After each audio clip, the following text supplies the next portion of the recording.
mais aussi sa position si l'affaire homosexualité ak état bu Sénégal. waaw man damay ñëw directement si sama position sur l'affaire sur l'homosexualité. xam nga c'est un sujet très important. Et damay profiter de ce plateau peut-être exclusivité sax lay doon. ci xeex bi nga xam ni ñun yàgg nañ ci. man bokk naa si ñi taxawal ñoo lànk. ki parle ñoo lànk kii mu tudd ànd sàmm jikko yi. ànd sàmm jikko yi bokkoon nañ ñun ci première assemblée générale bi ba léegi ñu ngi ci groupe bi. marche yi ñu def yëpp ci lutte contre l'homosexualité la criminalisation ñun dañ cee bokk. parce que man dama gëm ni lépp loo xam ni Sénégal laaj nañu taxaw rek man j'ai toujours été comme ça. Je suis au devant de la scène je parle. Et j'avertis. léegi dafa am li am. lan la mooy li feeñ nii. su dul woon ay enquête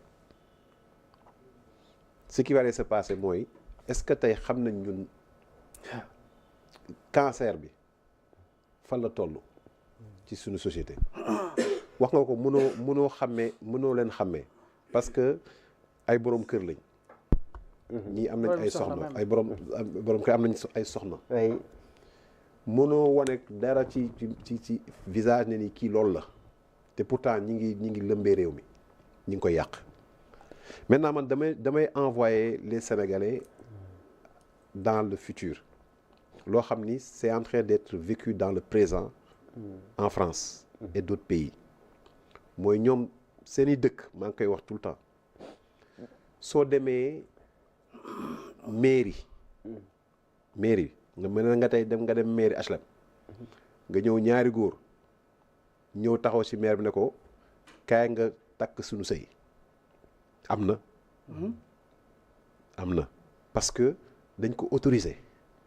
suñu paree ñoom ñu ne comme mënuñu am doom nañu dem ca pouponnière ba ñu jël adopté xale. am na aussi xale bu tudd tey Abdou l'année prochaine mu ne yaay man tuddatuma Abdou Fatou laa bëgg tudd. am na lan moo ko amal seeni assemblée ñoom nationale ñoom ñoo ko voté na lañ def ba yegg ba voté ko parce que ñoom ñi ñuy wax ay góor jigéen ak LGBT ñoom ñoo fa ne. fees ci biir assemblée bi naka lañ def ba fees fa mooy ba ñu amee liste élection ay parti politique comme suñu parti politique yi nii dañoo dem fees si ñoom ci biir parti yooyu nekk ci liste ba dem ba nekk assemblée nationale mën a voté loi boobu. si biir voté loi boobu si suñuy presse yi ñu toog nii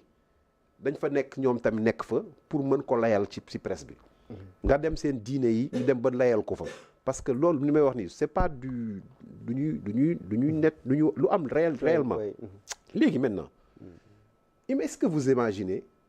dans quelques années au Sénégal léegi maintenant loolu am fi te loolu pour mu am fa il faut que suñu assemblée comme tey ni mu taxawee ni ne nii da koy durcir suñu bañee mu am. du question de durcissement man pour man au moins un tien vaut deux tu l'auras mooy dañoo wax ne dañuy war a criminaliser loolu moo war a am. ñu ne bon criminaliser wu ñu mais ils vont am luñ ci yokk man damay jël liñ ci yokk mais dama leen ne attention la nga waxoon yeggut il faut continuer et mieux il faut l'exiger maintenant prox ndool bi nag naan la solution man j'ai fait un appel dañuy wax le grand appel aux valeurs loo xam ni dañuy demander population sénégalaise yi ñoo war a régler problème bi du man gaw ma ni état dina ko régler. comment ça. cette population ñu ko régler seen bopp dindi ko. xam na lañ koy dindee. wax nga ko léegi yow sa koñ am nga ko mën nga ne peut-être am nga koo xam waa koñ bi yëpp naan kii mu loolu la waxuma kooku dañ koy dóor de.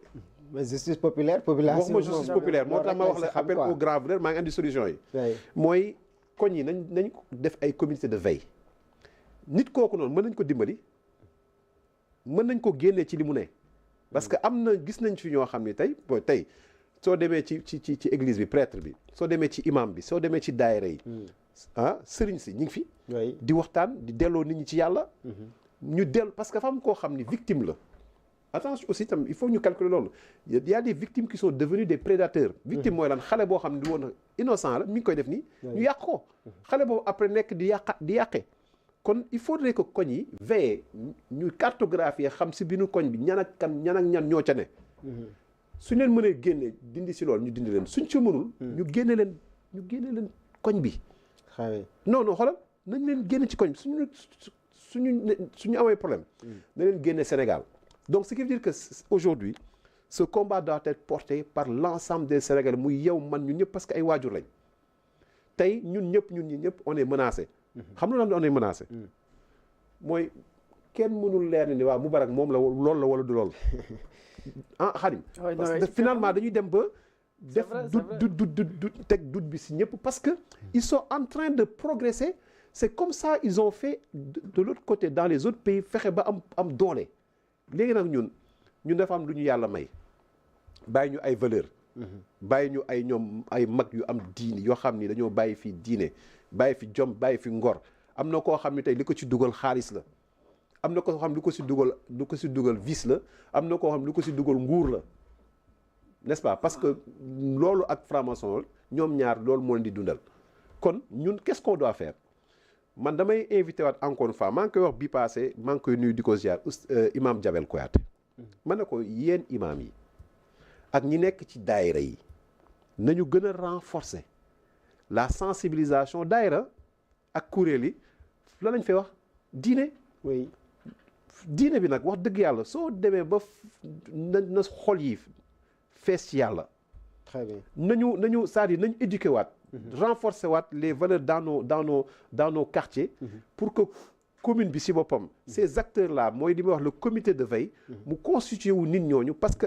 sur mbir mi à la base nga koy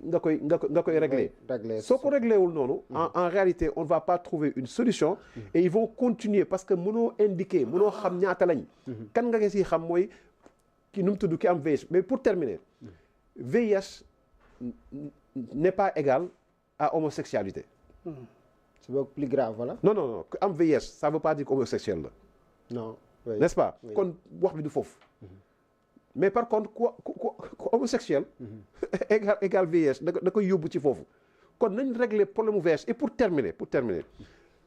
pour l'histoire du journaliste à la RTS. Pape Biram Bigué. Oui. Man j'ai ce qu'on demande aujourd'hui.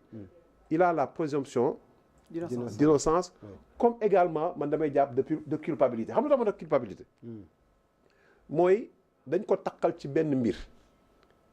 est-ce que wan nga xel yi jaxasoo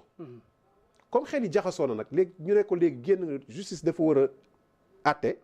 moom bu mu dem taxaw ci télé bi effectivement kon yow tu es d'accord ak position Abdou Karim Gueye su ko defee noonu dañuy dooleel góor jigéen ñi dañ koy banal parce que dañuy naan ñoom dañ koy def ñoom victoire amaana dum loolu xamuñu moom la wala du moom suñu yoon new si bu ko nekkee victoire la nekk ci ñoom mais su ko nekkul te justice waxalagul victoire la si ñoom dañuy naan am nañ koo xam ne mi ngi toog télé RTS c'est notre télévision nationale c'est notre patrimoine n'est-ce pas c'est notre souveraineté kon waxuñu tam ñu dàq ko de mais na dem liggéey nañ bàyyi ba mu leer non fii nii yow fii t'es pas obligé def télé mën nañ la ne yow bindal ñu note yi ngay fayeeku mais on lui demande d'être de faire nu ñu ko waxee de ne pas apparaître en tout cas sur les voilà ne fait profil bas pour son intérêt mais nañu jàppale ñun pour l'intérêt du Sénégal pour nos valeurs ba nga xam ni justice su nee dum loolu du moom ki ko jiñoon na ko ñi ngi jéggalu baal ma ak il en sortira grandi moom moo xaw a doy waar voilà mais non moom laay wax dama la bëgg expliquer moo tax ma wax la comme laale na ci ñu ne laale na ci dem na woot nañ man kenn woowu ma xel kenn woowu ko sama téléphone soo ko si doo ko si fekk keneen ak keneen mais du moment que nee nañ la demal parce que da nga wax ni effectivement question de VIH ak yooyu mais du moment que nee nañ la demal nga ñu xaar demal nga toog mais bàyyeeguñu la dañuy xoolaat say mbir kon demal nga toog bul feeñ la effectivement voilà léegi nag parlant aussi du VIH loolu aussi dafa am loo xamante ni daf ma cee jaaxal parce que maladie bi ni muy propagé nii kenn xamul ku ko am ak ku ko amul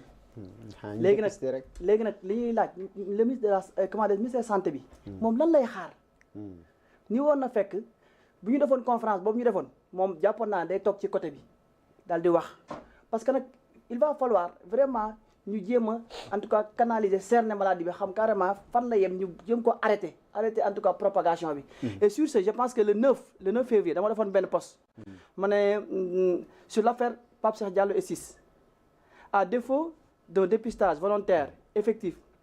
de la part de l'ensemble des personnes ayant été contactées par ces individus mis en cause par l'affaire Pape Cheikh Diallo, il est opportun que les autorités sanitaires initient une campagne de dépistage dépistage volontaire du VIH, ne serait-ce que pour cerner et canaliser la maladie afin de limiter les dégâts au niveau national et international. Donc lii nii c'était depuis le 9 la ko doon te boobu defaguñ sax conférence je pense bien mais boobu ba léegi lan la ñuy xaar pour au moins jéem a organiser une campagne de dépistage pour que yow nga xam parce que tamit c'est pas parce que yow bokkewoo ci rek yow mënoo am VIH parce que les méthodes de contamination